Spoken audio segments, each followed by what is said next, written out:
काही चुका झालेल्या असल्या प्रशासनाकडून किंवा बांधकामामध्ये किंवा कंत्राटदारांनी चूक केली असेल ते शोधानंतर बाहेर येईल आणि त्यावर कारवाई केली जाईल, परंतु गेलेले जीव परत येत नाही. परंतु दुर्दैवाने काल अशी एक महाभाग महिला आली जिचं नाव मी स्पष्टपणे घेतलं.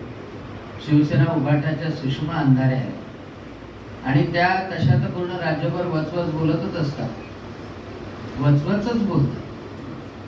आणि त्या आल्यानंतर त्यांनी या गोष्टीचं राजकारण करणं सुरू केलं.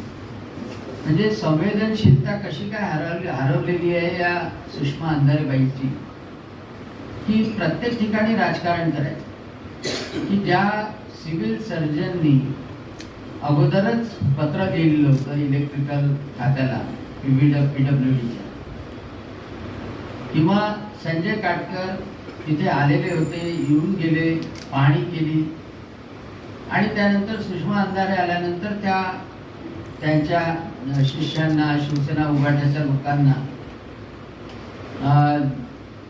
आदेश देतात की काहीतरी घडलं पाहिजे, सनसनाटी घडलं पाहिजे असा आदेश देतात. आणि सगळीकडून जी माहिती मिळते की त्यांनी हा प्रयत्न केला की संजय काटकर आलेले होते, त्यांच्या तोंडाला काळा बसायचा, म्हणजे सनसनाटी निर्माण करायची. आणि त्यासोबतच पालकमंत्र्यांवर त्या अक्षरशः घसरल्या. आता सगळ्या जनतेला माहिती आहे की अमरावती जिल्ह्याचे पालकमंत्री चंद्रशेखरजी बावनकुळे त्यांच्या कर्तव्यामध्ये कधीही कसूर करत नाही. जनतेच्या सगळ्या सुखदुःखात ते सातत्यानं असतात.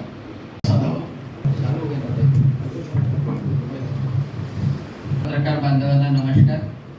आणि आज या महत्वपूर्ण पत्रकार परिषदेला उपस्थित असलेले आमदार आणि माजी पालकमंत्री प्रवीण पोटे पाटील, त्याचप्रमाणे अमरावती शहर जिल्ह्याचे अध्यक्ष डॉक्टर नितीन दांडे, किरण पातुरकर, पवार, शिवरायभाऊ कुलकर्णी आणि उपस्थित सर्व पत्रकार बांधव आणि भगिनी.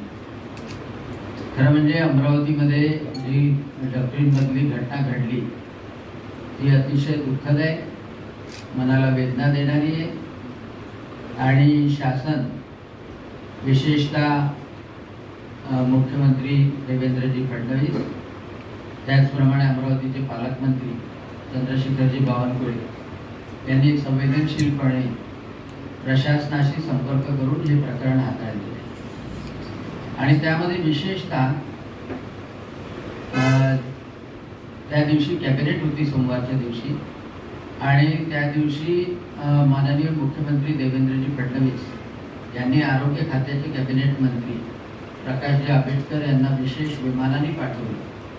कारण कोणताही कॅबिनेट मंत्री हे सरकारला रिप्रेझेंट करत असतो आणि विशेषतः त्या खात्याचा मंत्री येणं अतिशय महत्त्वाचं असतं. आणि प्रकाशजी आंबेडकर इथे आले आणि आल्यानंतर साधारणतः 4-5 वाजेपर्यंत पूर्ण वेळ दिला.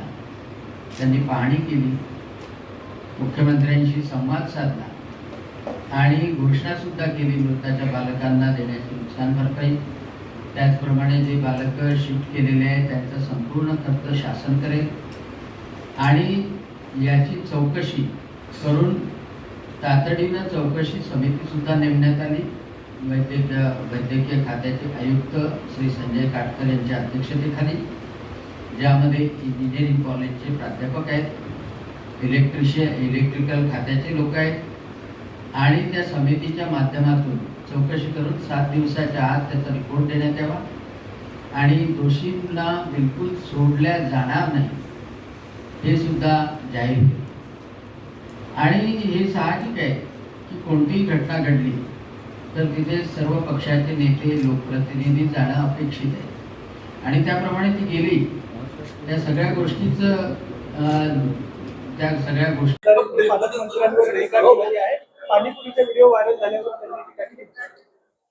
सुषमा अंधारेंना ते 3 बालक मृत पावले, बाकीच्या पालकांना जखमी झाले, त्यांच्यावर शासनाने उपचार सुरू केले.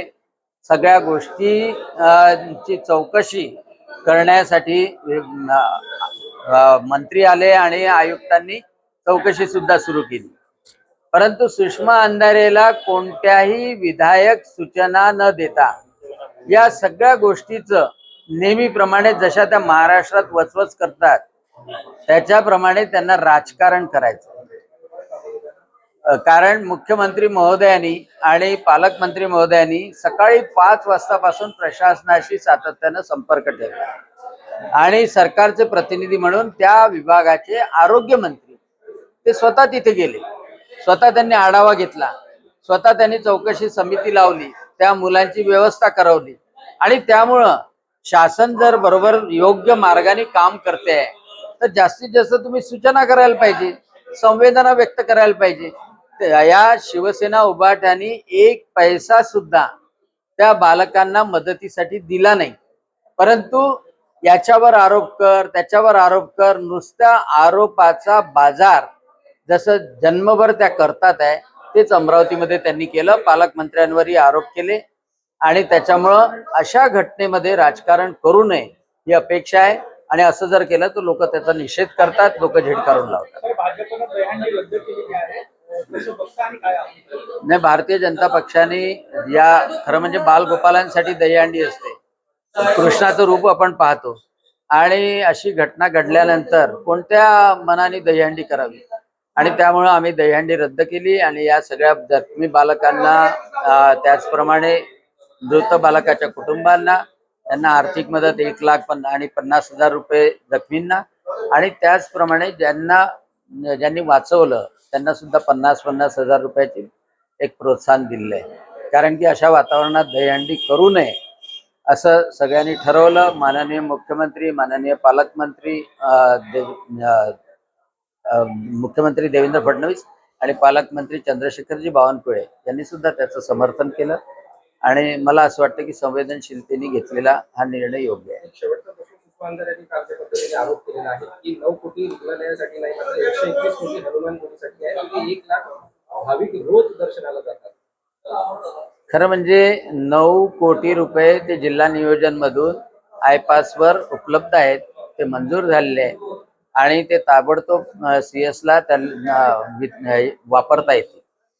पण त्यासोबतच 121 कोटीचा जो प्रश्न आहे आणि सुषमा अंधारे आरोप करतात आहे तर त्यांनी बिनबुडाचे आरोप करण्यापेक्षा 1 लाख भाविक जर तिथे येत नसतील आणि कोणी जर अधिकाऱ्यांनी चुकीचं प्रमाणपत्र दिलं असेल तर त्यांनी पाठपुरावा करावा, चौकशी करावी आणि माननीय मुख्यमंत्री देवेंद्रजी फडणवीस कोणतेही जर चुकीचं प्रमाणपत्र दिलं असेल तर त्या अधिकाऱ्याला सुद्धा धारेवर धरतील आणि ते रद्द सुद्धा होऊ शकतं. त्यामुळं तो काही प्रश्न नाही. पण सुषमा अंधारेंनी आरोप करायचं आणि घरी चाललं जायचं असं नाही चालणार. घटना आहे ॲव्हलांच म्हणजे जो पूर आला त्या भूकंपानंतर त्याच्यामध्ये महाराष्ट्रातले काही लोक आहे, जग्गी वासुदेव सद्गुरू यांच्यासोबत गेलेले पण लोक आहे आणि तो अतिशय संवेदनशील एरिया आहे. मी आताच लेहमधून सुद्धा आलो. ते ॲव्हलांच मध्ये निसर्गाचा प्रकोप आहे. आपल्या जिल्ह्यातल्या एक कक्कड आहे, कक्कड आणि अजून एक जण आहे, 2 महिला गेलेल्या आहे, परंतु त्या अतिशय सुरक्षित आहे. माझं आता त्यांच्याशी बोलणं नाही. निश्चितपणे मुख्यमंत्र्यांनी त्यामध्ये एक नंबर सुद्धा 1, 2, 3, 4 हा नंबर सुद्धा जाहीर केलेला आहे आणि त्यामध्ये कोणालाही जरी अडचण असली तर जिल्हाधिकाऱ्याशी संपर्क करा.